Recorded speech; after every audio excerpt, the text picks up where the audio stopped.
નમસ્કાર વિદ્યાર્થી મિત્રો. ધોરણ 10ની પરીક્ષા હવે નજીક છે. આપણે ખાસ તો હિન્દી વિષયમાં પ્રયોજનકમૂલક હિન્દીનો એક ટોપિક છે જેના પ્રશ્નો આપણી બોર્ડની પરીક્ષામાં છે પૂછાવાના છે. તમારે આ નાનકડા વિડીયો દ્વારા એ કઈ રીતે પૂછાશે, કઈ રીતે યાદ રાખવું એની કેટલીક બાબતો છે આપણે જોઈએ. તો એની અંદર કેટલાક ટોપિક આપેલા છે. તો સૌથી પહેલાં છે સમાચાર પત્ર છે, એના વિશે આપણે જોઈએ. સમાચાર પત્ર વિશે સંક્ષિપ્ત ટિપ્પણી લખવાની હોય છે. તો આપ સૌ જાણીએ છીએ કે समाचार पत्र जनसंचार का मुद्रित माध्यम है. मनुष्य सदा अपने इर्द गिर्द होने वाली घटनाओं से परिचित होना चाहता है. अतः समाचार पत्र, समाचार, टीवी चैनल, मोबाइल जैसे साधनों का आजकल अत्यधिक उपयोग होता है. समाचार पत्र तो हमारे जीवन का अभिन्न अंग हो गया है. प्रारंभ में समाचार पत्रों का उपयोग सेना के लिए होता था. आज शिक्षा, खेल, मनोरंजन, साहित्य, विज्ञान आदि के लिए समाचार पत्र उपयोगी है. हर सुबह मुद्रित रूप में समाचार हमारे सामने समाचार पत्र के रूप में आते हैं. समाज के विकास में समाचार पत्रों की अहम भूमिका है. समाचार पत्रों का ब्रिटिश शासन में बड़ा महत्व था. भारत में Bengal Gazette, Hindustan Times, National Herald, Pioneer, Mumbai Mirror जैसे समाचार पत्र अंग्रेजी में निकलते थे. भारत में Bengal Gazette, Hindustan Times, National Herald, Pioneer, Mumbai Mirror जैसे समाचार पत्र अंग्रेजी में निकलते थे. इनके साथ बंगला और उर्दू में भी समाचार पत्र निकले थे. हिंदी में समाचार पत्रों सबको एक सूत्र में बांधने में महत्वपूर्ण सिद्ध हुए. लोकमान्य तिलक ने केसरी का संपादन किया. लाला लाजपत राय ने वंदे मातरम पत्र निकाला. आजादी के आंदोलन में इन समाचार पत्रों को योगदान बहुत बड़ा था. गणेश शंकर विद्यार्थी ने 1913 में कानपुर से साप्ताहिक प्रताप का प्रकाशन आरंभ किया था. लोगों को आजादी के लिए तैयार करने में समाचार पत्रों का महत्व था. ये आजादी का हथियार सिद्ध हुए.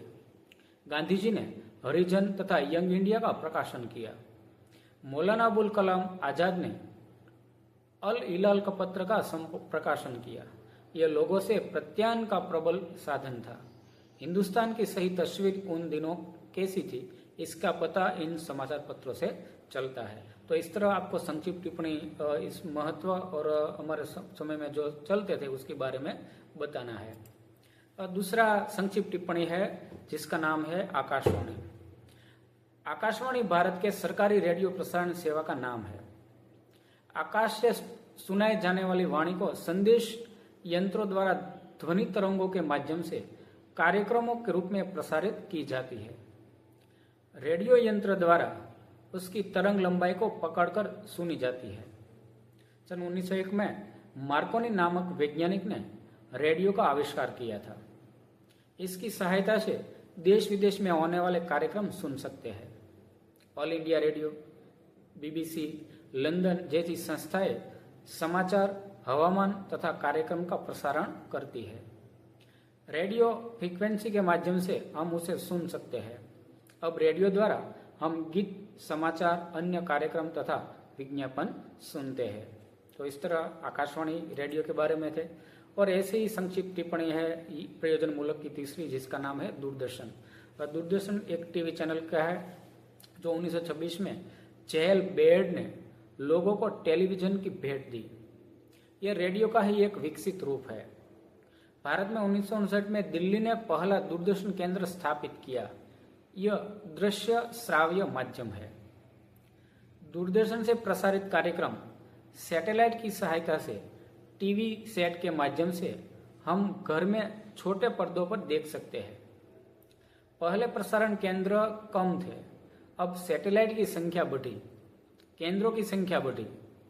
सभी केंद्र नाटक, संगीत, कला, सांस्कृतिक कार्यक्रम, समाचार, खेलकूद, फिल्म इत्यादि का प्रसारण करते हैं. धार्मिक चैनल धर्म प्रचार करते हैं. टीवी के सामने समुचित समय एवं रुचिकर, आनंददायक, बुद्धिगम्य, निश्चित कार्यक्रम ही देखने का औचित्य रखना चाहिए, वरना आंखें कमजोर हो सकती है. शैक्षणिक कार्यक्रमों से पढ़ाई में मन लगता है तथा रुचिकर प्रस्तुति के कारण लाभ होता है।